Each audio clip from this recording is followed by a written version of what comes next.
And good morning again. John Russell here again. John Russell, psychic, paranormal investigator, and author.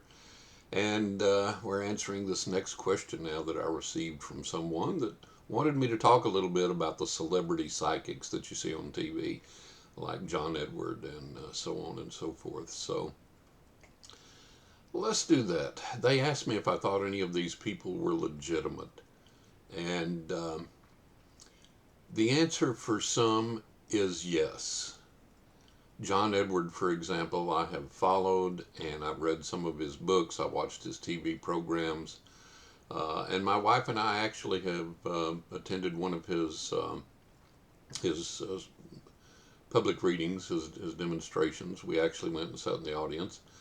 And I can tell you that absolutely without a doubt, I do believe that John Edward does have a legitimate gift, that he is a legitimate medium and is very truthful in what he does, and I believe to be very accurate in what he does.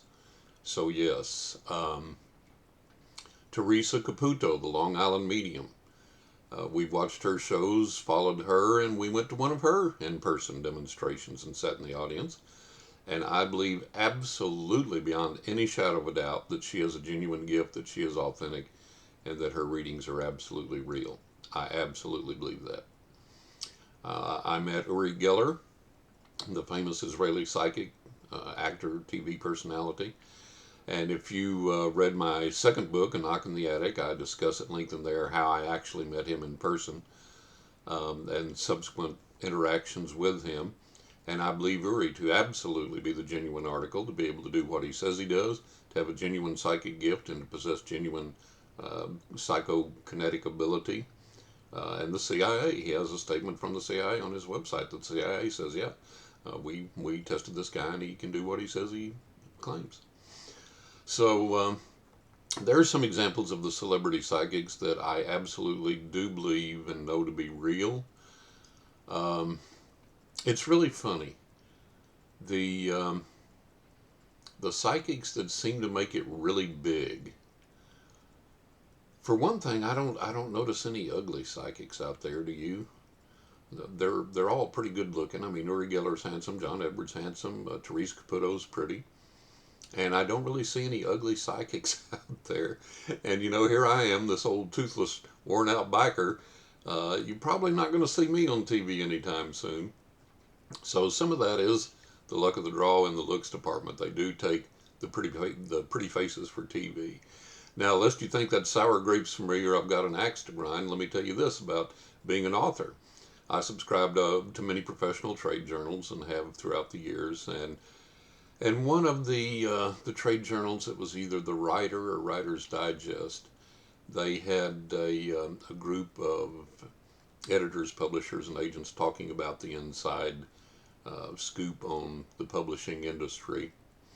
And one of the things that they said was that a person that is really good looking, either really handsome or really pretty, is going to sell more books and be pushed harder and be featured more by the publisher than someone that isn't, because their photograph on the jacket of the book, the cover of the book, will compel people to buy it just because they're good looking. Now, folks, that's the truth. And it is a fact. We all know that. There's been tons of studies done that handsome people, pretty people, get preferential treatment. Doesn't make it right, but that is the way it works. So, why do not all psychics make it to be rich and famous, especially good ones? And I've had clients over the years tell me, I've been doing this professionally almost 50 years now, and I've had clients for all of my life tell me I'm 80 to 90% accurate in my predictions as well as my insights. And I've made some really solid public predictions that have stuck. I had a string of predicting every presidential election correctly from Kennedy on up until I retired from that. Um, so, that's pretty impressive. That's pretty outstanding. I also have over 1,000 paranormal manifestations that have occurred in my life. Those have been witnessed by other people. We've photographed them, we've videoed them, we've audio recorded them, and other people have witnessed them, like I said. So those are pretty good credentials. Now, why am I not rich and famous, and why are my books not on the New York Times bestseller list yet, and why don't I have my own TV show?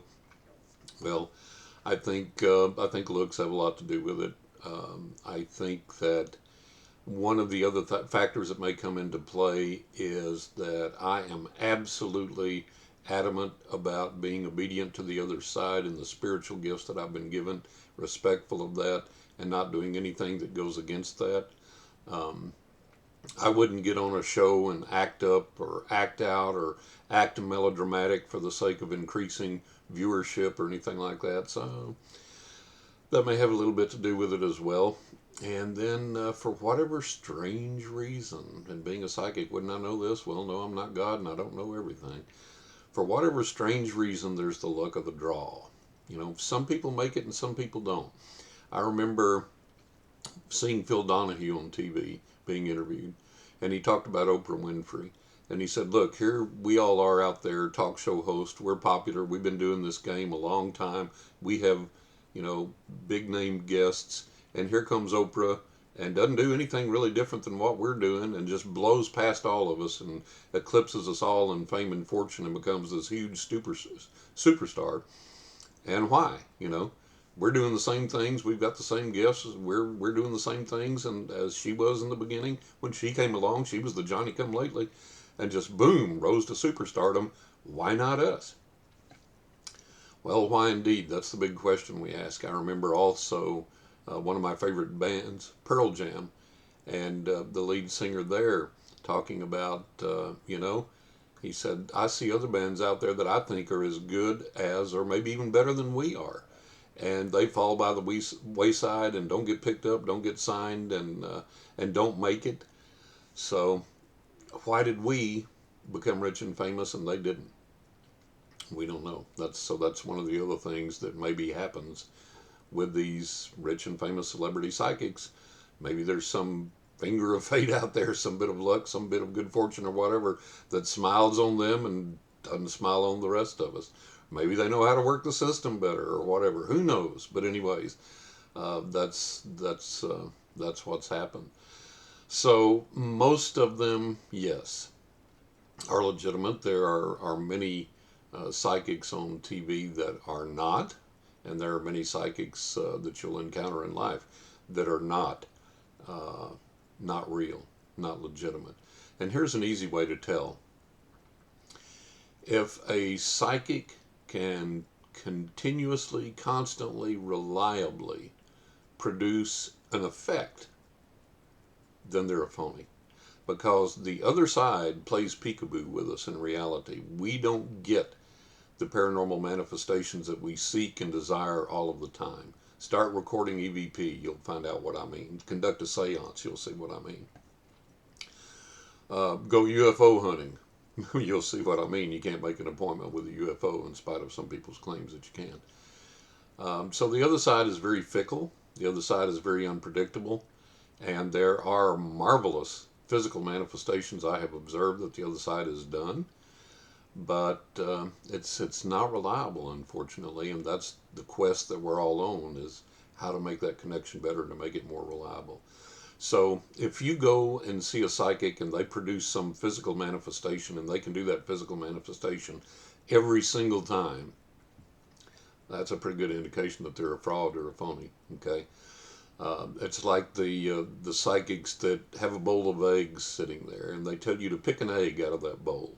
And they crack it open in a dish, and there's this black glob of fuzzy yuck in there or whatever. And they go, oh, look, oh my God, it's a sign. It's evidence that you're cursed. You picked the egg. I didn't. I had nothing to do with it. You picked your own egg, and it's well, that's simple sleight of hand magic.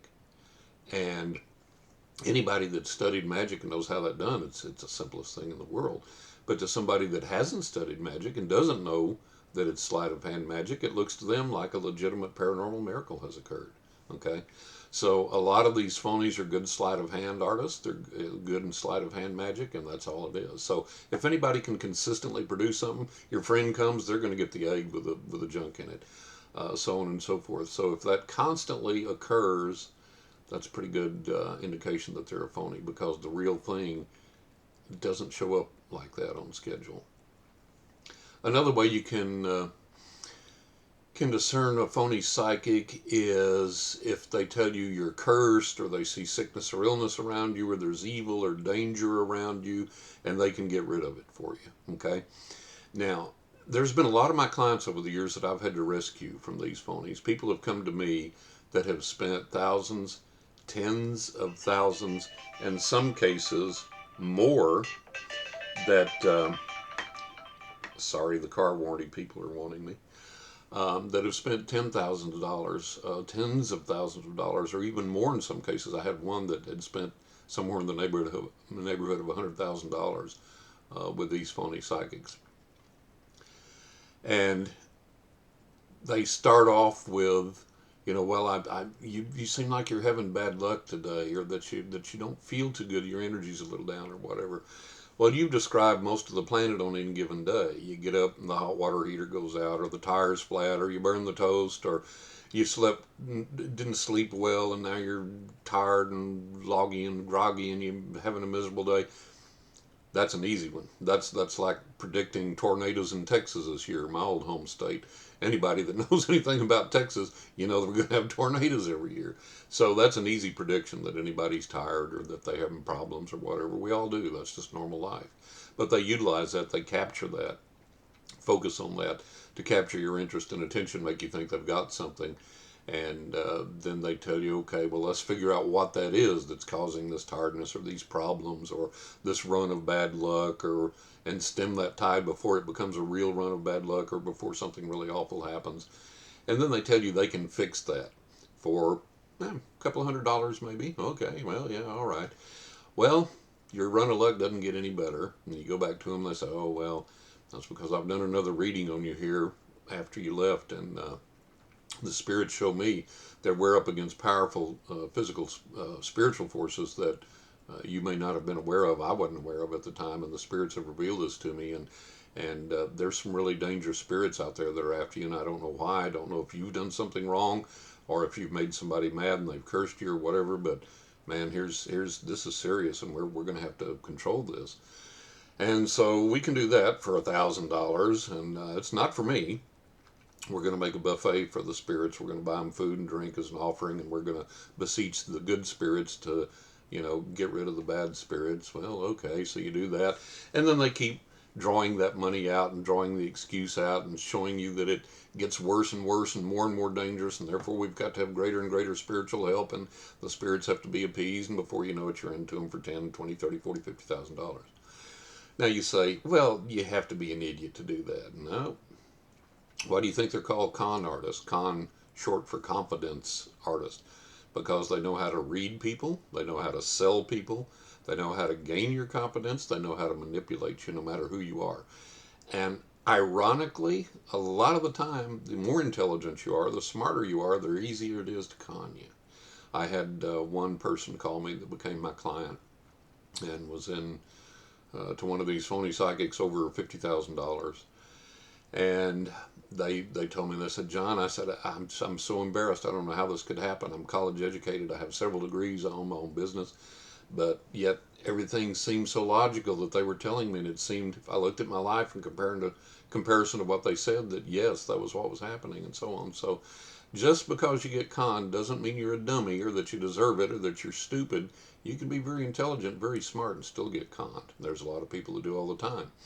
Look at the Ponzi schemes that have come down from people that have conned investors over the years. So there's one thing that they do, and they ask you for increasing sums of money, and so that's another sign. And of course, nobody can bring back your wandering boyfriend for $1,000.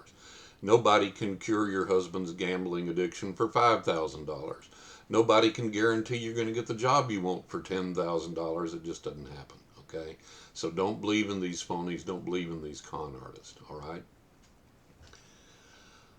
We saw one time, my wife and I were watching TV. Well, I have to preface that we were walking down the streets of Manhattan. We used to live in upstate New York. She had a business in New York and in the city, and we would go into Manhattan to shop for that business, to do business for her business. And we were walking down the streets one time, and she looked up, and there was a sign in the window of this brownstone mansion in New York, special reading, $10. Excuse me. And she said, now, I know how much you make and how much taxes you pay and what your expenses are. And, you can't afford fries with your hamburger. And I was wildly popular. I had a ton of clients and clients worldwide, as I still do, and was very busy reading. And she said, you're not making any money. And she said, how can somebody possibly charge $10 a reading and afford to live in a brownstone in Manhattan? And I said, well, they don't charge $10 for a reading. They charge $10 for that special reading, that introductory reading, and then, oh, here comes the egg or the other magic manipulation or the, oh, I see evil around you and you need to come back and get the full reading. That's only 100. And then it goes on up from there, and that's how they reel you in. So another incident when we were living in New York, we were watching a TV special, and the Attorney General of New York at the time, they were interviewing him, and they were talking about these phony psychics. And they said, why can't you do something? And he said, well, oh, and by the way, he said the average phony psychic made for themselves, bilking other people, anywhere from $100,000 to $500,000 a year. Think about that, man. So they said, why can't you catch these people? And he said, well, most of them have never used their real names ever to begin with. We have no history on them. We have no history of addresses or correct names or utility bills, anything. He said most of them operate under phony names. And he said, if someone does manage to bring a case forward, and I've got that case and it's sitting on my desk, and here comes a serial killer case, he said, where do you think the case against the psychic goes? Up in the hold file while we work the serial killer case. So he said it's extrememely difficult to prosecute, extremely difficult to do. And they had shown one of these phony psychics on this TV news show.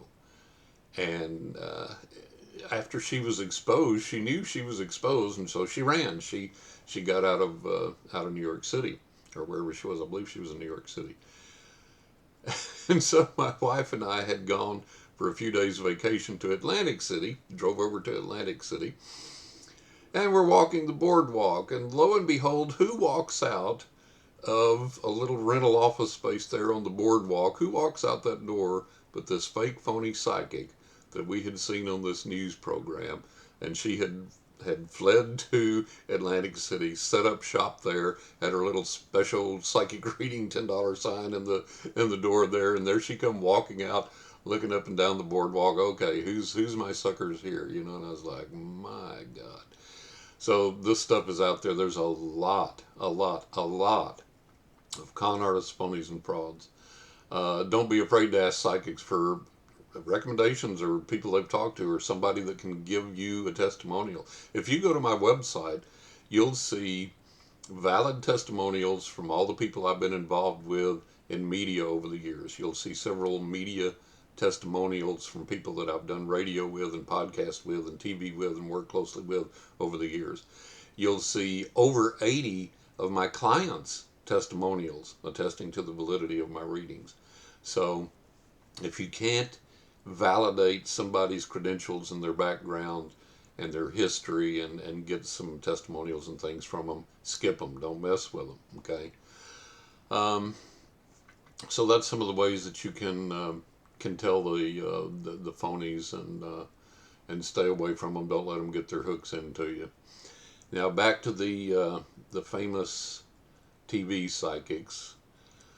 I have some axes to grind with a lot of them. $850 a reading. Man, $850. That's almost $1,000, man. For $1,000, I could do myself a lot of good. For $850, I ought to get some kind of favor in the lottery numbers to boot, the winning lottery numbers to boot. That's just crazy. That's just incredible. And I see these people jack up their prices that way. And I have had several clients come to me over the years that have gone to these famous celebrity psychics. And one who is now deceased and on the other side, they would tell me that they would get one of those $850 readings, and they said, I don't know who they were reading for, but it sure wasn't me. And then I asked them what they thought about my reading, and they said, "Oh my God, it was great. It was accurate. It was insightful. It was helpful, and so on and so forth." So, and I was expressing my astonishment because I had had several clients from the celebrity psychic come to me, and I was expressing my astonishment at $850 for an hour. And this person told me, said, "Oh no, it's not 850 an hour, it's 850 a reading." And I said, "Well, what do you mean?" And they said, "The reading may be 10 minutes." And then I'm done. I'm out of here. I'm gone. And you're out $850 and it may be 10 or 15 minutes is all. I was like, holy cow. So does anybody that have a legitimate gift have the right to charge that much money? I don't think so. But then again, here we go into each his own. I think you cheapen your gift or denigrate your gift when you do that. And then especially if you get into little blessed jewelry and gewgaws and this kind of thing for sale, um, to me it turns into a money making racket at that point, right? And I mean, God, yeah, we all got to pay the bills. I got bills I have to pay, and I have expenses that are just ridiculous, and on and on. I'm trying to make a living, but I'm trying to do so honestly and at a fair price that people can afford to pay. And it's not making me rich. I can guarantee you that. It barely makes ends meet. But I sleep good at night, and I know I'm true to my gift. And I just can't see people coming up with all these things to sell on the side that are supposedly blessed or prayed over, or a little special club you can join or whatever, and that's in addition to having paid your $850 for your reading and so on. So that doesn't sit well with me, and I disagree with that. So, but yeah, you can have a legitimate gift and still, in my opinion, go off the rails with it. I don't think it's right to charge those prices or to charge all those add-ons and everything else. And to me, it turns into too much of a commercial machine at that point instead of with the emphasis on the spiritual. I mean, there's plenty of ways to at least squeak by and make a living and still be honest to your gift. I think that's my personal opinion. So, anyways, but so yes, I think those the celebrity psychics I mentioned are absolutely genuine, as I said. I think there's a lot of phonies and frauds out there. There's some good unsung psychics that do have genuine gifts and are helping people. There's another problem among psychics that I want to talk about. I mentioned that when I get something from the other side, that's how I'm going to give it to you. It doesn't matter if you like it or not. Here's the truth. Take it and do what you want to with it. A lot of psychics may get good information from the other side, but they will filter it through the lens of their own prejudice or bias or their own belief system or dogma or traditions or rituals or whatever. Um, I remember one real funny example of that. I traded out readings with a person that was a friend of mine that was a psychic a jillion years ago, and they didn't like facial hair. This person didn't like facial hair, didn't think beards were cool at all. And so in the reading, the very first thing, so and so, this guide or spirit or whoever comes through, and this person tells me they're going, "What's this? What's this?" They don't like the beard. Nobody on the other side gives a flip if I have a beard or not. That was her misconstruing information and channeling it through her personal bias toward me, and trying to tell me that spirit wanted me to get rid of the beard. Spirit couldn't care less whether I have a beard or not. Good Lord Almighty. So there are people out there that may have a legitimate psychic gift, but they filter it through their own prejudices, their own biases, and what they think that a person should do or how they should live in life or whatever.